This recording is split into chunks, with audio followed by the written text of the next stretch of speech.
మీరు సార్లు గమనించారు మంచిది తెలుసుకున్నట్టు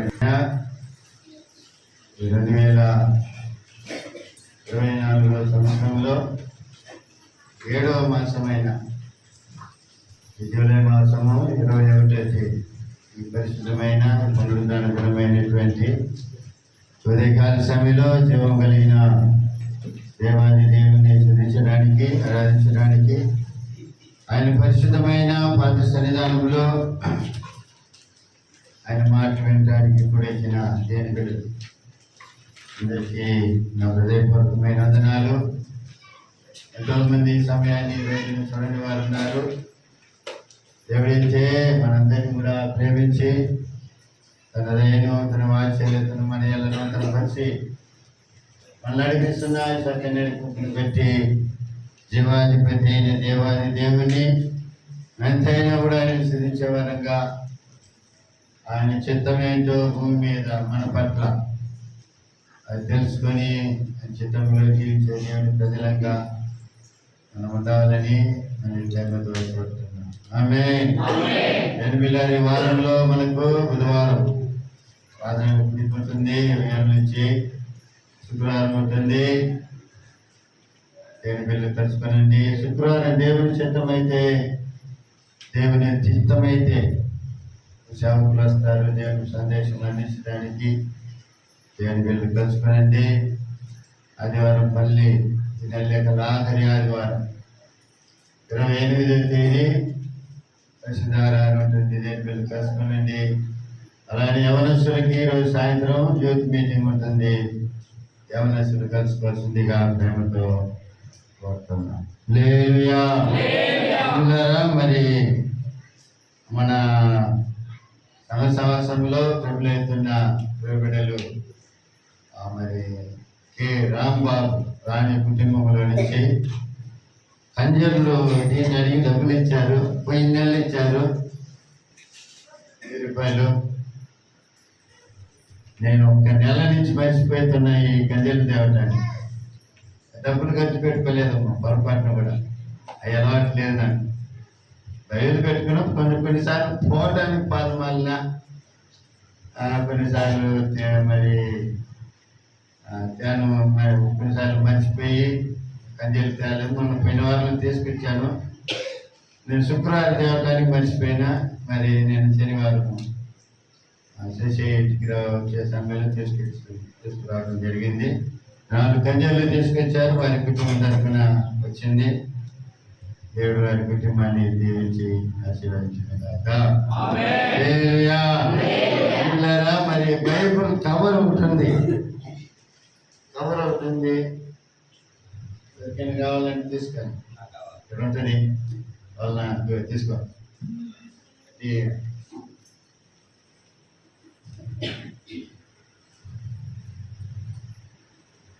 విషయము దేని పిల్లలు మరి పోయిన ఆదివారం సండే స్కూల్ అంటుందా యూత్ మీటింగ్కి మరి ఇక్కడ మొట్టమొదటిగా తెలుగు సండే స్కూల్ జరిపించినటువంటి దైవ సేవకులు మరి దేవుని రాజయ్య గారు వాళ్ళ బృందంతో కూడా ఇంచుమించు 15 మంది వచ్చారు. మంచి చక్కని కీబోర్డ్ తీసుకొచ్చారు. వాసేదానికి పెట్టెమాలు కూడా తీసుకొచ్చారు. యూత్ ద్వారా చక్కని పాటలు పాడించారు. ఆయన మంచి సాక్ష్యాలు వినిపింపజేశారు. ఆయన కూడా దేవుని సందేశము అందడం జరిగింది. మరి వాళ్ళకి టీ బిస్కెట్లు ఏర్పాటు మన సభలు ఇస్తారు. కుటుంబస్తులకు చెప్పాను. పత్రులనే కాబట్టి వాళ్ళు తీసుకొచ్చి ఇచ్చారు. 15 మంది కూడా. మరి నీళ్ళు 2 బాటిల్ నీళ్ళు తీసుకొచ్చారు. నీళ్ళు సాల్దని మళ్ళీ ఒక 5 బాటిల్ నీళ్ళు తెమ్మని మన తగరం వినేదిరా బృహత్తముడు తెలియదురా దగ్గర చెప్పాను. తీసుకొచ్చి ఇచ్చారు. అది వచ్చిన దేవుని సేవకులకు చక్కని స్నాక్స్ ఇచ్చి మరి ఎంకరేజ్ చేసిన విజయ్ గారి కుటుంబానికి, ఎలిజర్ కుటుంబానికి కూడా తప్పనిగా నా హృదయపూర్వకమైన వందనాలు తెలియజేసుకుంటున్నాను. హల్లెలూయా. దేవుని వాక్యాన్ని మనం చదువుకుందాం. యెషయా గ్రంథము 42వ అధ్యాయం మొదటి 4 వాక్యాలు. యెషయా గ్రంథము 42వ అధ్యాయము.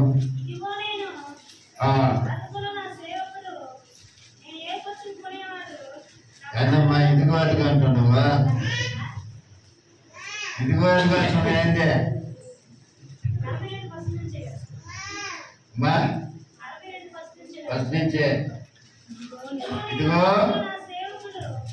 నేను ఆదుకున్న నా సేవకుడా, నేను ఏర్పరచుకున్న వాడు, నా ప్రాణమునకు ప్రియుడు, అతని యందు నా ఆత్మను ఉంచి ఉన్నాను. అతడు అన్ని జనులకు న్యాయము కనపరచును. అతడు కేకలు వేయడు, అరవడు, వీధిలో వినబడనీయడు, కలిగిన నిల్లును అతడు విడువడు. మగమగలాడుచున్న గనుపునారవతిని ఆర్పడు. అతడు సత్యమును అనుసరించి న్యాయము కనపరచును. లోకమున న్యాయము స్థాపించే వరకు అతడు మందగిలుడు. సార్,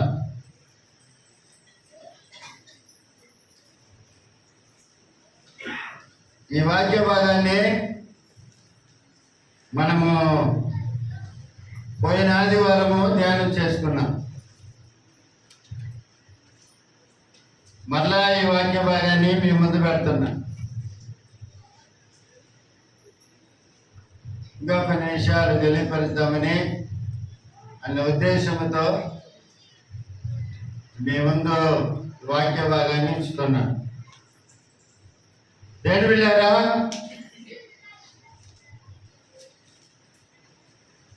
ప్రభు బిడ్డలుగా మనం మారిన తర్వాత, ప్రభునందు విశ్వాసం ఉంచిన తర్వాత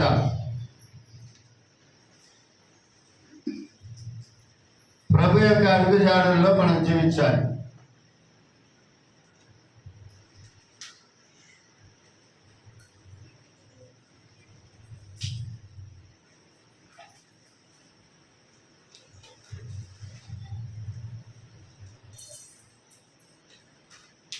దేవుని ప్రజలంగా మనం మారిన తర్వాత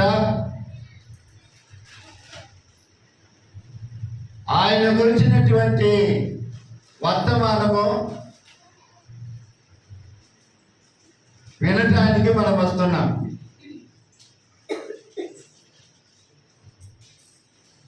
వస్తున్నప్పుడు దేని వెళ్ళారా? ఒక్కొక్క అంశం మీద దేవుని వాక్యము బోధించబడుతుంది. నేను మాత్రం కాదు, కానీ ప్రపంచమంతా కూడా యేసయ్యను గురించినటువంటి వర్తమానము అందించబడుతుంది. ప్రతి దేవుని సేవకుడు కూడా ఒక్కొక్క అంశం మీద దేవుని సందేశం అందిస్తూ ఉంటారు. ఒకరు ప్రేమల గురించి ప్రసంగం చేస్తారు, ఒకరు ఆయన పరిశుద్ధతను గురించి ప్రసంగం చేస్తారు, ఒకరు ఆయన త్యాగమును గురించి ప్రసంగం చేస్తారు, ఒకరు ఆయన తగ్గింపుల గురించి ప్రసంగం చేస్తూ ఉంటారు, ఇంకా కొందరు ఆయన శ్రమలను గురించి ప్రసంగం చేస్తూ ఉంటారు. ఇక రకరకాలైనటువంటి ప్రసంగాలు, యేసయ్యను గురించిన ప్రసంగాలు వింటూ ఉంటారు. ఇవన్నీ కూడా మనం ఎందుకు వింటున్నాము అంటే, ఆయన పోలికలోనికి రావటానికి. ఆయన లోకమును ఎంతో ప్రేమించాడు. ఆయన ప్రేమ స్వరూపిణి దేవుని వాక్యం బోధిస్తుంది. ఆయన ఏ విధంగా ప్రేమించాడో దేవుని బిడ్డలారా, అతి ప్రేమ మనము కూడా కలిగి ఉండాలని బోధించబడుతుంది. ఆయన ఎటువంటి పరిశుద్ధుడు అయి ఉన్నాడో అటువంటి పరిశుద్ధత మనము కూడా కలిగి ఉండాలని దేవుని వాక్యం బోధిస్తుంది. దేవుడు పరిశుద్ధుడు కనుక మీరు కూడా పరిశుద్ధులై ఉండడి అని వాక్యం బోధిస్తుంది. పరిశుద్ధ లేకుండా ఎవడును కూడా దేవుడిని చూడనేరుడు యేసయ్యను అని దేవుని వాక్యం బోధిస్తుంది. అంటే ఆయన కూర్చున్నటువంటి ప్రతి లక్షణాల గురించి వర్తమానము విడుచున్నప్పుడు ఆయన స్వభావానికి తగినటువంటి స్వభావం మనకు రావాలి అనే ఉద్దేశంతోనే హల్లెలూయా హల్లెలూయా. ఆయన ప్రేమిస్తున్నాడా? మనం కూడా ప్రేమించాలి, అంతే కదండి. ప్రేమిస్తున్నామా? ఆయనలో త్యాగం ఉంది, ఆయనలో విధేయత ఉంది, శ్రమలను సహించాడు.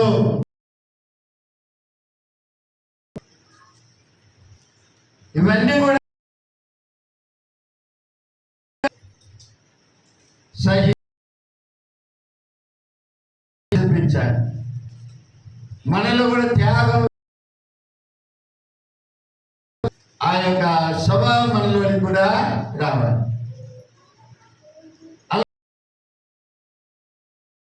ఆయన పరిచర్యలో ఆయనకు అనేకమైన ఎదుర్పులు వచ్చినాయి, శోధనలు వచ్చినాయి, పోరాటాలు వచ్చాయి,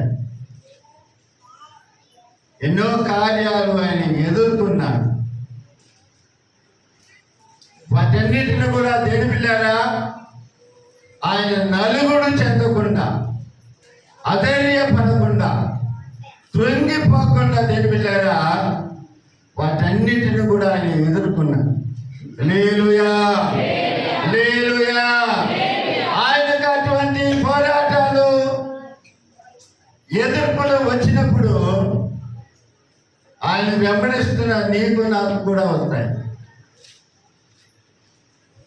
ఆయన ఎందుకు విశ్వాసం ఉంచిన నీకు నాకు కూడా మన యొక్క ఆత్మీయ జీవితానికి తగినటువంటి పోరాటాలు వస్తాయి. మన ఆత్మీయ జీవితానికి తగిన, అంటే ఒకటో తరగతి చదివే పిల్లలకి ఆ ఒకటో తరగతికి తగిన పరీక్షలే వస్తాయి. 10th చదివే వాళ్ళకి 10th తగిన పరీక్ష క్వశ్చన్ పేపరే వస్తుంది. ఆ విధంగా ఎవరెవరికి తగినటువంటి శోధనలు, పోరాటాలు, ఎదుర్పులు వారికి వస్తూ ఉంటాయి. ఆమేన్ హల్లెలూయా హల్లెలూయా. వాటిని యేసయ్య ఎదుర్కొన్నట్లుగా, వాటిని జయించి ముందుకు సాగినట్లుగా మనం కూడా సాగాలనే ఉద్దేశంతోనే ఈ వాక్య భాగం మనకు బోధిస్తుంది. హల్లెలూయా హల్లెలూయా. కరోనా కాలంలో డాక్టర్లకు వస్తే డాక్టర్లు దాన్ని ఎదుర్కోలేకపోయినారు కొంతమంది. కరోనా కాలం 2020లో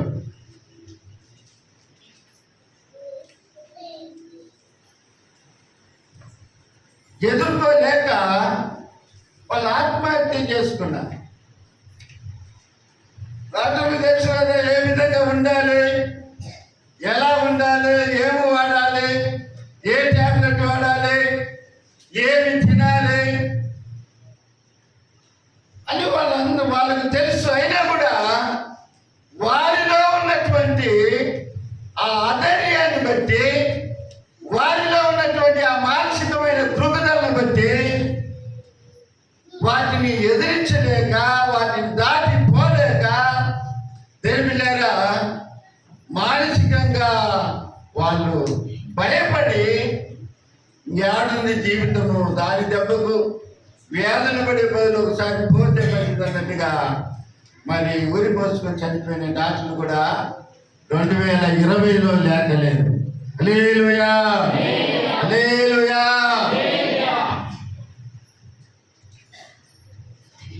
వందనాలు బాబా గారు, ఏమనుకోకపోతే ఒక మాట అంట.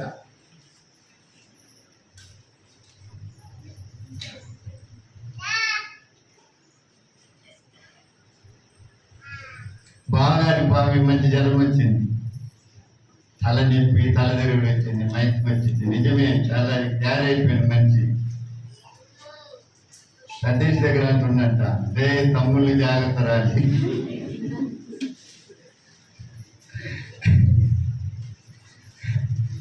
ఎందుకంటే ఆయన వచ్చేది, నిన్ను దేవుడు వదిలిపెట్టాడు. మంతదోరి నుంచి అంతలో ప్రతి ఉదాహరణ శుక్రవారం. హల్లెలూయా, హల్లెలూయా. దేవుళ్ళారా, సమస్యలు అనేది ఏదో ఒక రకంలో వస్తా ఉన్నది. నీ శరీరంలో ఊపిరి ఉన్నంత వరకు అది కొత్తగానే ఉంటుంది, పోయిందే రాదు. ఒక సమస్య దాటి వచ్చిన తర్వాత అది దాటి వచ్చిందే నీకు ఎదురుపడదు, కొత్తగా ఉంటుంది. అది కొత్త రూపంలో వస్తూ ఉంటుంది. అందుకని యేసయ్య కూడా అన్నాడు, ఏమన్నాడు? లోకములో మీకు శ్రమ, నేను లోకమును జయించి ఉన్నానన్నా. మీరందరూ కూడా ఏం తెచ్చుకోండి? ధైర్యం తెచ్చుకోండి అన్నాడు. లోకంలో శ్రమ వచ్చినప్పుడు కృంగిపోకూడదు. శ్రమ దినమున కృంగినేడలా నువ్వు శాతగాని వాడివి, శాతగాని దానివే చెప్పి వాక్యం బోధిస్తాను.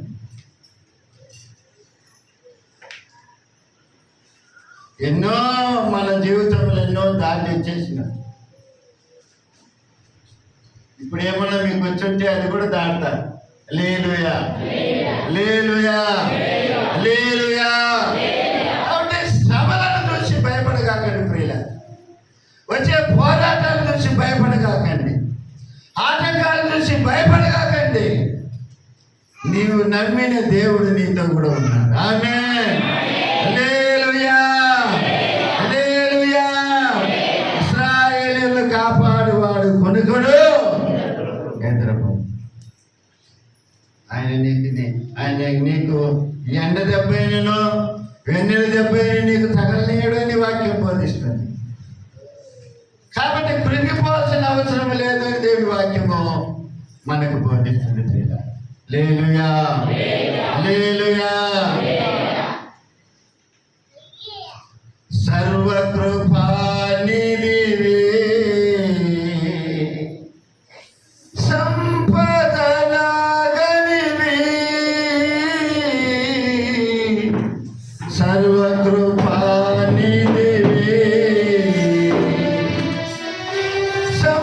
సంపదనగనివి, సకలము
మొదటి పేతురు తన నిత్య మహిమకు క్రీస్తునందు మిమ్మల్ని పిలిచిన సర్వ కృపానిధియగు దేవుడు ఎత్తలేదా?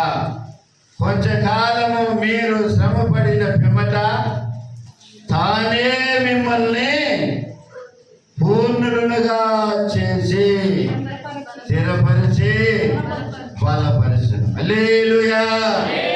కొంచెంకాలము శ్రమపడిన తర్వాత ఆయన ఏం చేస్తున్నాడు? ఒకవేళ బలహీనులైతే దేవులారా ఆయన పూర్ణులుగా చేసి స్థిరపరిచి బలపరుస్తున్నాడు. ఎక్కడికి? నిత్య మహిమకు.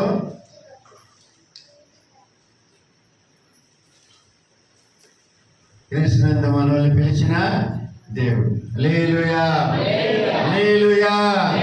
అప్పుడు శ్రమ అనేది ఏమొస్తుంది? ప్రతి దేవుని బిడ్డలకు వస్తూనే ఉంటుంది.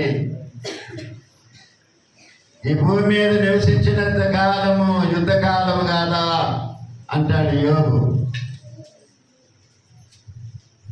ఎప్పుడు యుద్ధములే ఉంటుంది. శరీరానికి ఆత్మకు యుద్ధము, మనిషికి యుద్ధము, దేశానికి యుద్ధము, కాలేజీకి యుద్ధము. నువ్వా నేనా? ప్రతి దానికి పోటీ, యుద్ధం అనేది ఉంటూనే ఉంటుంది. అదేవిధంగా మనిషి కూడా దేని బిడ్డారా, ప్రతి దేవుని బిడ్డ కూడా ఏముంటది? శ్రమ అనేది ఉంటుంది. అయితే ఇప్పుడు అనుభవించే శ్రమలన్నీ కూడా, ఇప్పుడు అనుభవించే పోరాటాలన్నీ కూడా మనము అనుభవింపబోతున్న మహిమ ఎదుట, మనం పొందబోతున్న మహిమ ఎదుట ఇప్పటి కాలపు శ్రమలన్నీ కూడా ఎన్న తగినవి కావు అని వాక్యం బోధిస్తాను. హల్లెలూయా, హల్లెలూయా. కాబట్టి దేవుని ప్రజలు దేని బిడ్డలారా, శ్రమలను చూసి కృంగిపోకుండా, వచ్చే పోరాటాలను చూసి కృంగిపోకుండా, అధైర్యపడకుండా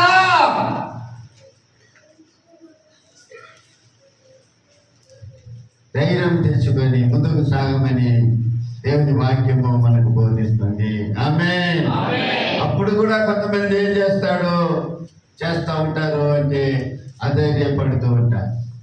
అందుకని అధైర్యపడే ఎవరు ధైర్యం ఉంచడానికని దేవుని వాక్యం ఒక మాట బోధిస్తుంది. చూడండి, సామెతల గ్రంథము 28వ అధ్యాయం మొదటి వాక్యం చదవండి.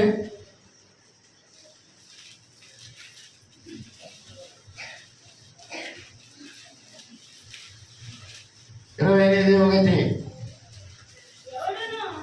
అమ్మా, ఎవడను పరిపాలన. హల్లెలూయా. ఎవరు ధైర్యంగా ఉండగలుగుతారు? ధైర్యం కావాలంటే ఏమై ఉండాలా? నీతిమంతులుగా ఉండాలి. ఎవరు నీతిమంతులు? ఏమండి? ప్రభుని నమ్మి ప్రభునందు విశ్వాసం ఉంచి బాప్తిసం తీసుకున్న వాళ్ళు నీతిమంతులు. యేసు రక్తంలో కడగబడిన వారు నీతిమంతులు. రోమీయులకు రాసిన పత్రిక 5:9. దేని బిడ్డలారా, విశ్వాసం ఉంచిన వారు నీతిమంతులు. 5:1 రోమీయులకు రాసిన పత్రికలో పరిశుద్ధాత్మ అనుభవాన్ని పొందిన వారు దేని బిడ్డలారా నీతిమంతులు. మత్తయి సువార్త 3:17. వీళ్ళందరూ కూడా దేని బిడ్డలారా ఎవరు నీతిమంతులు అంటే యేసునందు విశ్వాసం ఉంచిన వారు నీతిమంతులు. ఇక ఎవరు నీతిమంతులు అని దేవుని వాక్యాన్ని మనం గమనించినట్లయితే ద్వితీయోపదేశ కాండము 6వ అధ్యాయం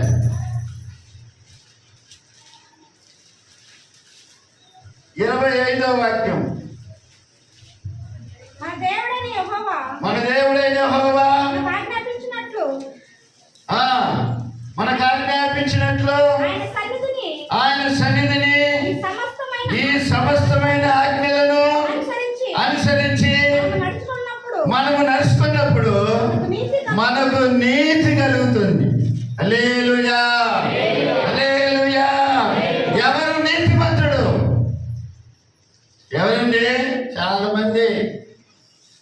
చెప్తా ఉంటారు కదండి, మీరు కూడా వినుంటారు, నా ఇంత నీతిమంతులు లేరు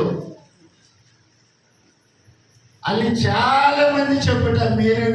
మీరు వినున్నారు, నేను కూడా చాలా మంది చూసి ఉన్నాను. అయితే వాక్యం ఏం చెబుతుంది? ఎవరు నీతిమంతులు? ఎవరండి? దేవుడు మనకు ఆజ్ఞాపించినట్లు ఆయన సన్నిధిని ఈ సమస్తమైన ఆజ్ఞలను అనుసరించి మనము నడుచుకున్నప్పుడు మనకేం కలుగుతుందంట? నీతి కలుగుతుంది. అబ్రహాము దేవుని నమ్మిను గనుక అది అతనికి నీతిగా ఎంచబడింది. అంటే దేవుని నమ్మినాడు, విశ్వాసం ఇచ్చినాడు కాబట్టి అతడు నీతిమంతుడుగా మారాడు. దేవుని బిడ్డలారా, నీతిమంతుడు దేవుని వాక్యాన్ని అనుసరించి జీవించే దేవుని బిడ్డ ఎలా ఉంటాడంటే ధైర్యంగా ఉంటాడు. ఆమేన్. శ్రమలను చూసి, కష్టాలను చూసి అతడు జడియుడు అని దేవుని వాక్యం బోధిస్తుంది. దుర్వార్తకు అతడు భయపడడని చెప్పి దేవుని వాక్యం బోధిస్తుంది. కాబట్టి దేవుని ప్రజలమైన మనము దేవుని బిడ్డలారా భయపడకూడదని దేవుని వాక్యం మనకు బోధిస్తుంది. ఆమేన్. ధైర్యపడకూడదు అని దేవుని వాక్యం బోధిస్తుంది. ప్రియులారా, చూడండి, జకర్యా గ్రంథంలో మనం గమనించినట్లయితే లూకాసు సువార్త 1వ అధ్యాయం 6వ వాక్యం చదవండి. వీరిద్దరూ సకలమైన ఆజ్ఞల చొప్పునను న్యాయ విధుల చొప్పునను నిరపరాధులుగా నడుచుకొనుచు దేవుని దృష్టికి నీతిమంతులై ఉండిరి. హల్లెలూయా. ఎవరు? జకర్యా ఎలిజబెత్ దంపతులు సకలమైన ఆజ్ఞల చొప్పునను న్యాయ విధుల చొప్పునను నిరపరాధులుగా నడుచుకొనుచు దేవుని దృష్టికి నీతిమంతులే ఉన్నారంట. హల్లెలూయా. నీతిమంతులు ఎవరంటే దేవుని వాక్యానుసారముగా జీవించేవారు నీతిమంతులని దేవుని వాక్యం మనకు పోతే వాళ్ళు దేవుని వాక్యాన్ని అనుసరించి జీవిస్తున్నారు కాబట్టి వాళ్ళు భయపడటానికి అవకాశము లేదు అని దేవుని వాక్యము మనకు బోధిస్తుంది. ప్రియులారా, ఇంకో మాట కూడా చదవండి. సామెతల గ్రంథము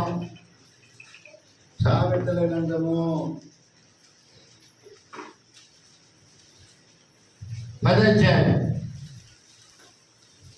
సామెతల గ్రంథం 10వ అధ్యాయము 25వ వాక్యం. సుడిగాలి వీసగా భక్తిహీనుడు లేకపోవును, నీతిమంతుడు నిత్యము నిలుచు కట్టడం వలె ఉన్నారు. హల్లెలూయా. హల్లెలూయా. అప్పుడు దేవుని బిడ్డలారా, నీతిమంతుడుగా ఉన్నట్లయితే దేవుని నీతిని అనుసరించి నడుచుకునే దేవుని బిడ్డలు వాళ్ళు దేవుని బిడ్డలారా భయపడే అవకాశం ఉండదని దేవుని వాక్యము మనకు బోధిస్తుంది. ఆమేన్. హల్లెలూయా. హల్లెలూయా. కారణం ఏమిటంటే దేవుని వాక్యము వారిలో ఉంది కాబట్టి వాళ్ళు అధైర్యపడటానికి అవకాశం లేదు అని దేవుని వాక్యం మనకు బోధిస్తుంది. ఆమేన్. అందుకని యేసయ్య కూడా దేవుడు ఎక్కడ భయపడినట్లుగా కనపడదు. ఏమంటే పిలాతు భార్య ఆయన జోలికి పోగాదు. ఆయన జోలికి పోగాకన్నా లేకపోతే ఇంకో మాట ఏమన్నా అన్నారా?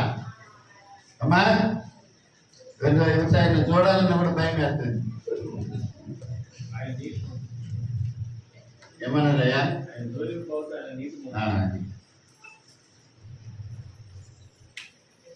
ఆ నీతిమంతుని జోలికి పోవద్దన్నారు. హల్లెలూయా. హల్లెలూయా. సర్వోన్నతుడా నా ప్రియుడా, నీ సాటి ఎవరు నా వరుడా, ఆశ్చర్యకరుడా, అద్వితీయుడా, ఆశ్చర్యకరుడా, అద్వితీయుడా.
భయపడి. ఇంకెవరు భయపడరు? ఎవరు భయపడరు? దేవుని యందు నమ్మకం వచ్చిన వాళ్ళు భయపడరు. దేవుని యందు టైం లేదు, 10 నిమిషాలే కాబట్టి రెఫరెన్స్ చెప్పుకుంటే దాటిపోతున్నా. దేవుని యందు నమ్మకం వచ్చిన వాళ్ళు భయపడరు. అట్లా లేదా? నేను చెప్పేది తప్పేం చెప్తున్నా. లోకమే ఒక నమ్మకంతోనే పోతున్నా జనాలు. ఈరోజు కాకపోతే రేపు కోరుకుంటాను అన్నట్టుగా. హల్లెలూయా, హల్లెలూయా. ఇప్పుడు దేవుని నమ్మిన దేవుని ప్రజలు ఏమారు? భయపడరు. హల్లెలూయా, హల్లెలూయా. చూడండి, కనాను దేశాన్ని వేరు చూడటానికి 12 మంది పంపిస్తే 10 మంది దుర్వార్త తీసుకొచ్చారు. 2 మాత్రం మనకు దేవుడు ఇచ్చబోతున్న దేశము మంచి దేశము అన్నారు. 10 మంది ఏమో మంచి దేశమే కానీ అక్కడుండే జనాలు ఉన్నతమైన దేవులు.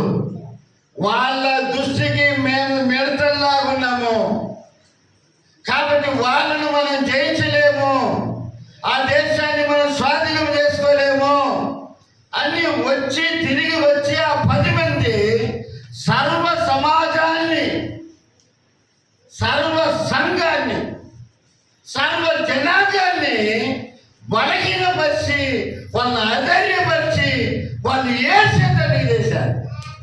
అంటే వాళ్ళ కంటికి అది పెద్ద సమస్యలాగా ఉన్నది. అయితే కాలేబు, యోషువ మాత్రము ఆ దేవుని యందు నమ్మకం ఉంచారు కాబట్టి, ఆ దేవుని యందు విశ్వాసం ఉంచారు కాబట్టి ఈ గొప్ప ఈ యొక్క అంటే ఉన్నతమైన దేవుడు ఆ కనాను దేశానికి చెందిన జనాల కంటే నా దేవుడు గొప్పడు. ఆమేన్, హల్లెలూయా. ఆ దేవుడు మన పట్ల ఇష్టం కలిగి ఉంటే వాళ్ళని ఊరికి తుడిచేస్తాడు, మన దేశాన్ని స్వాధీనం చేసుకుంటాము అని ఈజీగా చెప్పేశారు. హల్లెలూయా, హల్లెలూయా. ఒకవేళ నీ కంటికి కనపడేది కార్యాలు గొప్పగా కనపడవచ్చు కానీ దేని బిడ్డలారా, నువ్వు విశ్వాసంతో నమ్మకంతో దేవుని వైపు నువ్వు చూసి చూడు, ఈ సమస్యలన్నీ కొద్దిగా కనపడుతుంది. ఆమేన్, హల్లెలూయా. దేవునికి అసాధ్యమైన కార్యమంటూ ఏది కూడా లేదు ప్రియులారా. ఆమేన్, హల్లెలూయా, హల్లెలూయా. కాబట్టి దేవుని యందు నమ్మకం వచ్చు. దేవుని యందు నమ్మకం. చిన్నప్పుడు అందుకనే ఎవరి దగ్గర అన్నారు, నువ్వు మహిమను చూస్తావని ఎవరి దగ్గర అన్నాడు? చెప్పండి అమ్మా. మాత్రం చూసి అన్నాను, అమ్మా అవసరపడగా పసుపడి మాటలో నువ్వు నమ్మినట్లయితే దేవుని చూస్తావు, దేవుని మహిమను చూస్తావు. ఏమండి, నువ్వు ఉంటే ఇంత పని జరిగేది కాదు తండ్రి అని అంటుంది అమ్మా. భయపడగా నువ్వు నమ్మినట్లయితే దేవుని మహిమను చూస్తావు. ఆమేన్, హల్లెలూయా. పక్కన చెప్పండి అక్క, దయచేసి ఒక మాట చెప్పండి. నువ్వు నమ్మినట్లయితే నువ్వు దేవుని మహిమను చూస్తావు. నీ సమస్యను చూసి భయపడగాకు, నీ సమస్యను చూసి అధైర్యపడగాకు. దేవుని నమ్ము, దేవుని వల్ల కార్యము సాధ్యం. ఆయన ఏదైనా చేయగలడు. హల్లెలూయా, హల్లెలూయా. ఆయన నీ జీవితంలో చేతులు వదిలేసిందట. ఆయన నీ జీవితంలో అద్భుతాలు చేయడు గాక. నమ్మితే నేను విషయాలు చెప్పిలా, దేవుని మహిమను చూస్తావు. ఆమేన్, హల్లెలూయా, హల్లెలూయా. మూడోదిగా దేని పిల్లరా, ప్రార్థన చేస్తే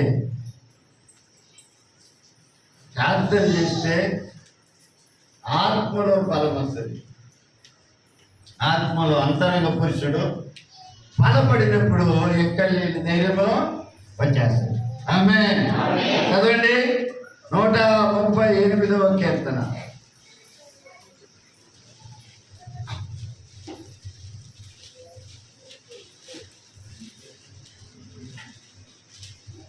మూడవ వాక్యం.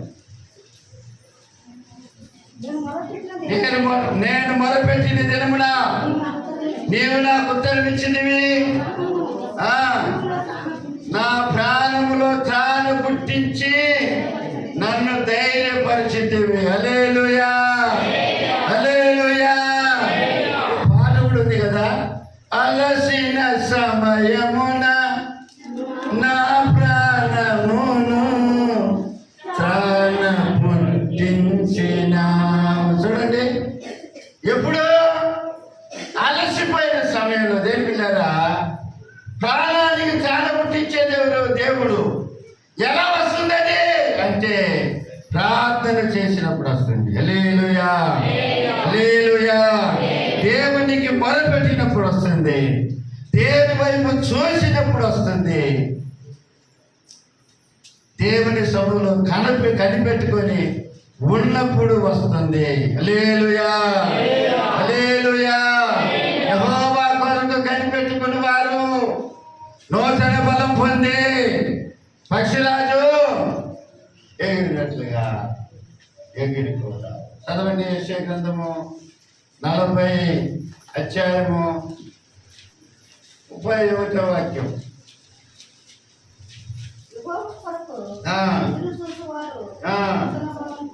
నూతన బలం పొందుతారు, వారి పక్షిరాజుల వలె రెక్కలు చాపి పైకి ఎగురుదురు, అలేక పరిగెత్తుదురు, సమస్యలుక నడిచిపోతారు. హల్లెలూయా. అప్పుడు దేవునికి మొరపెట్టి దేవుని సభలో కనిపెట్టే దేవుని పిల్లలకి ఒక నూతన శక్తి వస్తుంది, ఒక నూతన బలం వస్తుంది. వాళ్ళ సమస్యలు పోవడానికి అవకాశం లేదు, వాళ్ళు అలసిపోయి అలా అవకాశం లేదు. వాళ్ళ ఆత్మలో అంతరంగ పురుషునందు బలం పొంది ఉన్నారు కాబట్టి వాళ్ళు బలపై భయపడటానికి అది అవకాశం లేదని దేవుని వాక్యము మనకు బోధిస్తుంది. ఆమేన్, హల్లెలూయా, హల్లెలూయా. ఎప్పుడో దేవుని పిల్లల ధైర్యం వస్తుందంటే నీతిమంతులుగా ఉన్న వారికి ధైర్యము సింహం వలె ధైర్యంగా ఉంటారంట. దేవుని నమ్మిక ఉంచిన వారు ధైర్యంగా ఉంటారని దేవుని వాక్యం బోధిస్తుంది. దేవుని పిల్లరా, మరి మూడవదిగా దేవుని సభలో ప్రార్థన చేసేవారు దేవుని పిల్లరా నూతన శక్తిని పొంది దేవుని పిల్లరా వాళ్ళు ధైర్యంగా ఉంటారని దేవుని వాక్యము మనకు బోధిస్తుంది. ఆమేన్, హల్లెలూయా. మాట కూడా చదవండి, యోహాను రాసిన పత్రిక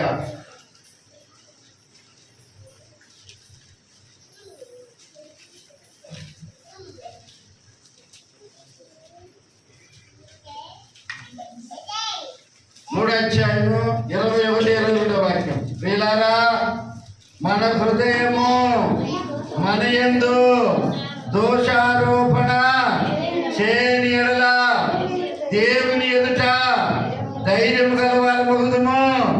మరియు మనం ఆయన ఆజ్ఞలను గైకొనుచు ఆయన దృష్టికి ఇష్టమైనవి చేస్తున్నాము కనుక మనం ఏమి అడిగినను అది ఆయన వలన మనకు దొరుకుతుంది. హల్లెలూయా, హల్లెలూయా.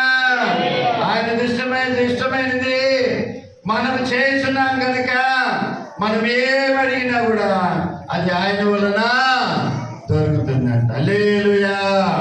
కాబట్టి దేవుని పిల్లారా, ప్రార్థన చేసే దేవుని ప్రజలంగా మనం ఉన్నప్పుడు మనం ఏమడిగినా కూడా అది మనకు దొరుకుతుందని దేవుని వాక్యము మనకు బోధిస్తుంది. కాబట్టి దేవుని పిల్లారా, సమస్యలను చూసి భయపడిన అవసరం లేదు. దేవుని వాక్యం అనుసరించి జీవించు, దేవుడు నిన్ను నీతిమంతుడుగా చేస్తాడు. నీతిమంతుడు సింహం వలె ధైర్యంగా ఉంటాడు. రెండవదిగా దేవుని పిల్లారా, దేవుని నమ్మిక వచ్చు. ఆ నమ్మకం నిన్ను ధైర్యపరుస్తుంది. ఏప్రిల్ రాసిన పత్రికలో 3:6 మాట ఉంది. మూడోదిగా నువ్వు ప్రార్థన చేయి, నువ్వు అంతరంగ పురుషుని ఎంతో బలం పొందుకుంటావు, దానివల్ల నీకు ధైర్యం వస్తుందని దేవుని వాక్యం మనకు బోధిస్తుంది. హల్లెలూయా. పని చేసుకుందాం, ప్రార్థన చేసుకుందాం. దేవుడు తన మాటలను దీవించి ఆశీర్వదించునుగాక. తలంచండి.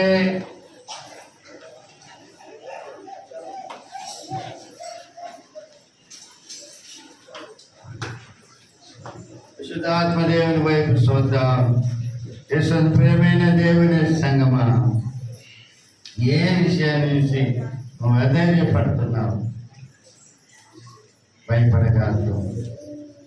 దేవుని మీద నమ్మిక ఉంచు, దేవునికి మొరపెట్టు, దేవుని యొక్క అడుగుజాడల్లో నువ్వు జీవించు. ఆయన నిన్ను బలపరుస్తాడు, నిన్ను ధైర్యపరుస్తాడు, తన అడుగుజాడల్లో నిన్ను నడిపిస్తాడు, తన కృపలతో నిన్ను నింపుతాడు. ప్రతి నీ అవసరాలు ఆయన తీర్చేవాడుగా ఉంటాడు.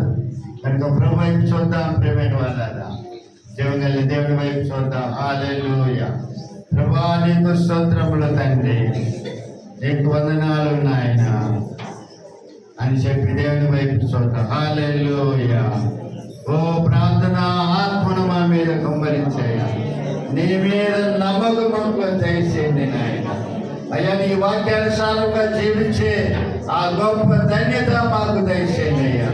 మాకు విరోధులవుతున్న ప్రతి ఆటంకాలను తొలగించండి అయ్యా. నీ చిత్తంలో నేను జీవించాలి నాయన, నీ యందు విశ్వాసం ఉంచాలి నాయన, నీ యందు నమ్మిక ఉంచాలి నాయన. నీకు మొరపెట్టే బిడ్డలుగా మేము మారుదముగాక, మమ్మల్ని మార్చండి తండ్రి అని చెప్పి దేవుని వైపు చూద్దాం. హల్లెలూయా, హల్లెలూయా. స్తోత్రములు తండ్రి చెప్పి ప్రభు వైపు చూద్దాం. పరిశుద్ధాత్మ దేవుని వైపు చూసి మనం ప్రార్థన చేసుకుందాం. ప్రేమైన దేవుని సంగమా, ప్రార్థన చేస్తాం. దేవుడు ప్రార్థన చేస్తాం. కృపలతో ఆశీనుడైన నా పరలోకపు తండ్రి, జీవములను జీవాధిపతి అయిన దేవా, నీ ఘనమైన పాదములకు లెక్కలేని వందనములు, స్తుతి స్తోత్రములు తండ్రి. ఇదిగో ప్రభా, గడిచిపోయిన దినములు, గంటలు, గడియలు ప్రభా, మమ్మల్ందరినీ క్షేమంగా ఆశీర్వదించి దీవించి నీ కృపలోని దయలో ప్రభా మమ్మల్ందరినీ దాచి కాచి కాపాడే రీతిని బట్టి నీకు వందనములు, స్తుతి స్తోత్రములు నాయనా. ఇదిగో ప్రభా, నీ ఆలయంలో కూడుకొని తండ్రి నాయనాన్ని స్తుతించడానికి, నేను గణపరుచుటకు వచ్చిన ప్రతి ఒక్క బిడ్డను ప్రభా పేరు పేరు వరుసన దీవించండి, ఆశీర్వదించండి నాయన. నీ కృపలో నీ దయలో వర్తిల్లే తండ్రి భాగ్యములు దయచేయండి రాజా. నీకే వందనములు, స్తోత్రములు తండ్రి. ఇదిగో ప్రభా, పాటల యందును, స్తుతి ఆరాధన యందును ప్రభా నీ కృప నీ దయ ఉంచి, నీ సంకల్పం ప్రభా మా పైన దేవునికరంగా మహిమకరంగా ఉంచిన సహాయం చేసినందుకు నీ వందనములు, స్తుతి స్తోత్రములు చెల్లిస్తున్నాం. నీ దాసుని నాయన నిలబెట్టుకొని ప్రభా కొన్ని మాటలు ప్రభా నాయన ఎవరించినందుకు నీ వందనములు, స్తుతి స్తోత్రములు నాయన. ఆ మాటలు ప్రభా ఒక్కొక్కరి హృదయములు ప్రభా నాటింపజేసి అభివృద్ధి పొందడానికి సహాయం చేయండి తండ్రి. నీకు వందనములు, స్తోత్రములు తండ్రి. చెప్పబడిన వాక్యములను బట్టి నీకు వందనములు, స్తోత్రములు తండ్రి. ఆ వాక్యం ప్రకారముగా ప్రభా ప్రతి ఒక్కరము నాయన నడుచుకుని దళితను భాగ్యమును దయచేయండి తండ్రి. నీకే వందనములు, స్తుతి స్తోత్రములు నాయన. ఇదిగో ప్రభా నాయన, ఈ ఆలయంలో నుంచి ప్రభా మేము నాయన ముగించుకొని నాయన ఎవరి గృహాలకు వాళ్ళు వెలుచుండగా తండ్రి క్షేమంగా చేరుటకు ప్రభా నీ కృపని దయ చూపండి. వారి యొక్క దినమున ప్రభా మేమందరము మరలా చేరుకొని నాయన నిన్ను స్తుతించే భాగ్యమును ధన్యతను దయచేయమని వేడుకొనుచు ఇదిగో ముగింపు వరకు నాయన నీ యొక్క దయను నీ కృపను చూపించినందుకు నీకు వందనములు, స్తుతులు స్తోత్రములు చెల్లిస్తూ యేసయ్య ఉన్నతమైన నామమును బట్టి ప్రార్థించి అడిగి వేడుకొనుచున్నాను తండ్రి. ఆమేన్. నా ప్రాణమా యెహోవాను సన్నిధించుము, సమస్తమైన విశ్రామము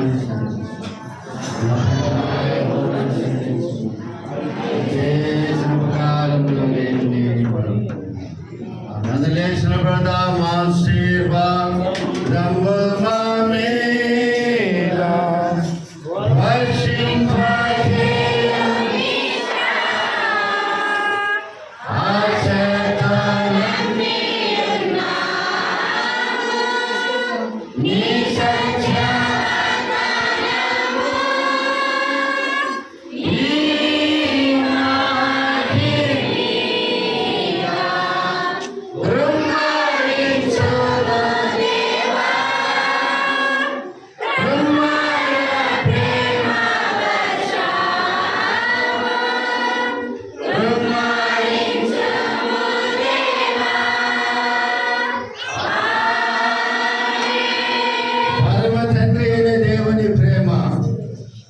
రక్షకుడైన యేసు క్రీస్తు కృప, పరిశుద్ధాత్మని సహవాసము కూడొచ్చిన మనందరితోనూ ఈ ఆరాధనకు రాలేక వినబడిన ప్రతి ఒక్కరితో, సర్వలోక పరిశుద్ధులతో, ప్రతి బలహీనులతోను, ప్రతి చదువులతో, ప్రతి గర్భిణీతో, ప్రతి వృద్ధులతోను, ఇప్పుడు ఎల్లప్పుడు ప్రభుత్వ పర్యంతము సదాకాలము తోడి నడిపించునుగాక.